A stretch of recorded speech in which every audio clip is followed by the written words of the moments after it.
capability. They are called process capability indices. They are called process capability indices.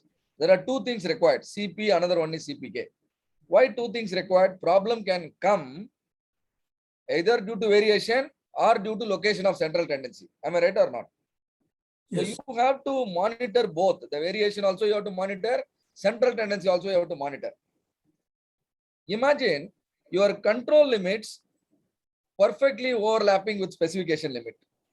What do you mean by that? If your control limit perfectly overlap with specification limit, what do you mean by that? Your process is perfectly centered on target. Your process is perfectly centered on target. Both your specification limit as well as control limit are at a distance of 3 sigma distance, same distance. That is why they are overlapping.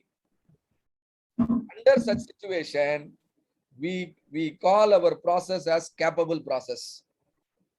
Because 99.7% of what we are producing will be within the spec. We call such situation as capable. And that's the time we call CP as 1. CP will be equal to 1 when control limit overlap with specification limit. How the CP becomes 1? Because CP is the ratio of customer tolerance divided by the process tolerance. What is customer tolerance? USL minus LSL. Or you call it specification width. Specification width is USL minus LSL. What is process width? UCL minus LCL. Can somebody tell me what will be the distance equal to UCL minus LCL? Can you express it in terms of sigma? 3 sigma. 3 sigma. No. Sigma. See, your set is 1 point. Your upper control limit is 3 sigma on the right side. Your lower control limit is 3 sigma on the left side. 6 sigma. Distance 6 sigma. UCL and LCL. 6 sigma. 6 sigma. So your denominator is 6 sigma. Numerator is USL minus LSL. This ratio is called CP. This ratio is called CP. This is process capability ratio. This is process capability ratio. When the process capability ratio becomes 1, your process is capable. When it goes less than 1, it is definitely not capable. When it is more than 1, it can be capable. But there is a problem with the CP. Do you know the problem with the CP? There could be a problem with CP. And suppose, imagine, your process is not centered correctly. Your process is off-centered. What will be your numerator? Make it try. If your process is off-centered, will it affect your numerator? All of you are with me on the discussion. CP equal to USL minus LSL divided by 6 sigma. What is your numerator? USL minus LSL. What is your denominator? 6 sigma. Sigma. Now my process is off-centered. That means, my central tendency is shifted. That means my output is going to be bad. But tell me, is that your numerator or denominator, anything is affected because the process is off-centered? Yes, it is affected. Numerator is not changing, Numerator will not change. Very but good. denominator will change. So, yeah. How do you say denominator will change? Only central tendency, center is shifted. Okay. Variation is still same. Same. Yes. Variation is sigma. Yes. So numerator is also not affected. Denominator is also not affected. That means sometimes your CP will become useless. Yes. What is that time? When your process is shifted to the right or left, CP cannot predict it. CP can't understand whether your process is shifted or not. CP measures only variation, not the central tendency. Okay. That is why we require one more metric, which is called CPK. Which is called K. Will compare, in addition to the variation, CPK will compare position of the center with respect to the nearest specification limit. I'll show you a slide for that so that you will better understand. What is K, sir? What is K in CP? CP, okay. K Yes, is Central the sir. letter after J. There is no specific explanation for K. Don't worry. Don't worry. I will quickly show you this. One second. Yeah.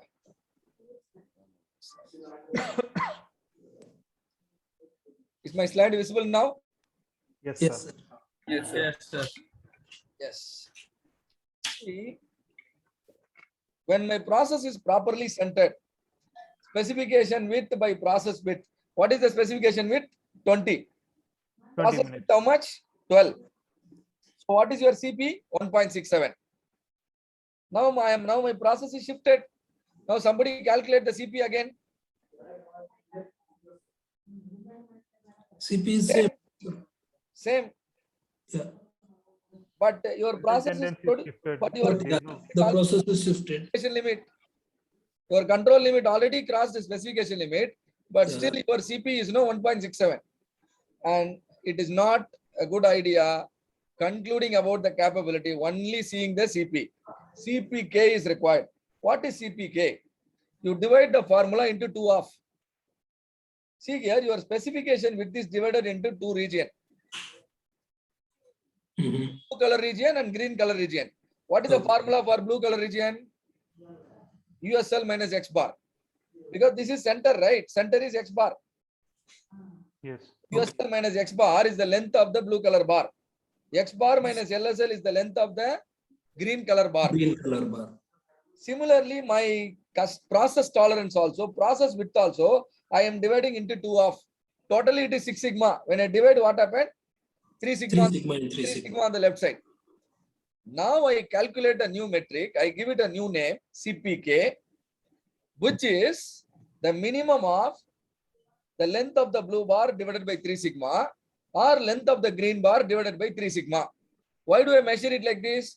I want to understand which side my process is shifting. If my process shift to the right side, my blue bar will be in trouble. Am I right? Yes, sir. If Yes, my sir. process shift towards left, my green bar will be in trouble. When I say trouble, my control limit is approaching specification limit. I don't want my control limit to be moved towards specification limit, right? So that's why I create a formula. So right side USL minus X bar by 3 sigma, I will call it CP upper, and X bar minus LSL by 3 sigma, I will call it CP lower. CP lower. Okay. Whichever is going down, that side you will have problem. So I devise a formula for that. Minimum of the CP upper and CP lower. Why do I use minimum? Whichever side the length decreases, my risk increases. So I put minimum.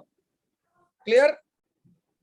If Yeah. your process is centered properly, CP upper and CP lower will have the same value, and that will be equal to your CP right side. CP upper and CP lower will have the same value. So your CPK will be equal to CP. All of you are with me on this? Yes, sir. See here, I am calculating CP upper. Total is 20. When I divide into 2 half, what is the length of the blue bar? 10. 10. And 3 sigma. Sigma is 2. So 3 sigma will be 6. 10 by 6 is how much? 1.66. Yes. Same way left side also 1.66. How much was your CP earlier? That is also 1.66. Your CP and CPK will give the same value if your process is centered on the target. Right? But if your process is not centered, your CP will become your CP will not be helpful. But CPK will be helpful now. See here. Process is shifted now. Now what happened to your blue bar? Center shifted by 5 unit. So blue bar reduces by 5 unit. Green bar increases by 5 unit. Now what is your CP upper? USL minus X bar by 3 sigma. 5 by 6.833. CP up. Similarly, CP lower X bar minus LSL by 3 sigma, which is 2.5. Which side you have problem? USL or LSL? Which side is your problem? The problem is on the Yes, sir. Yes, sir. So CP upper tells you the risk because that value is reduced. And that is why I put minimum here. Minimum of CP upper or CP lower. Now, which one you will take? 0.8 or 2.5?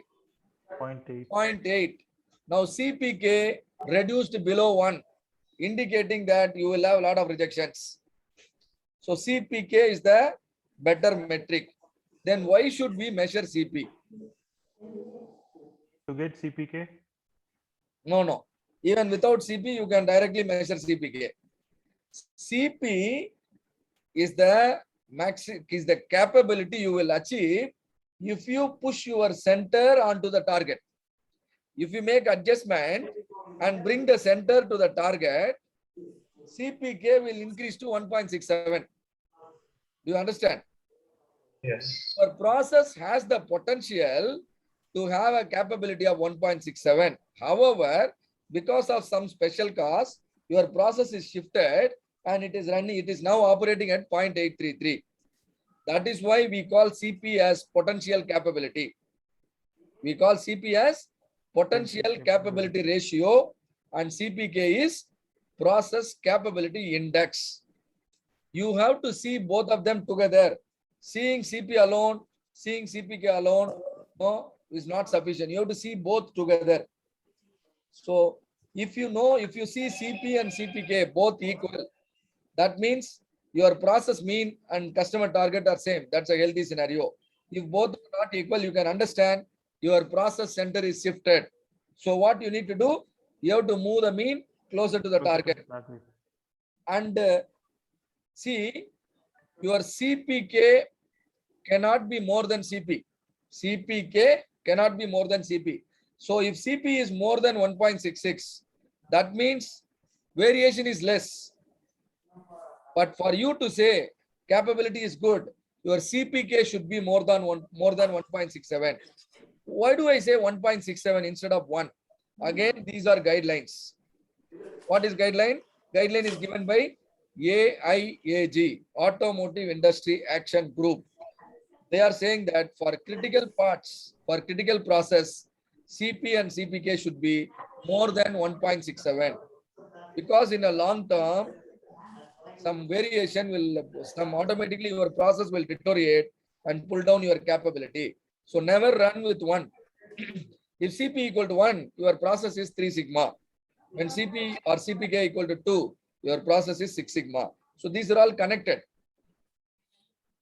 See here, I will show you. See here.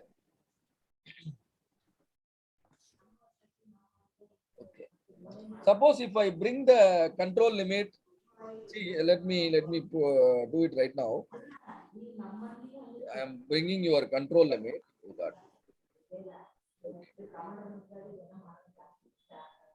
So if I make this control limit fall on the specification limit on the right side as well as on the left side, what will be the sigma level of the process?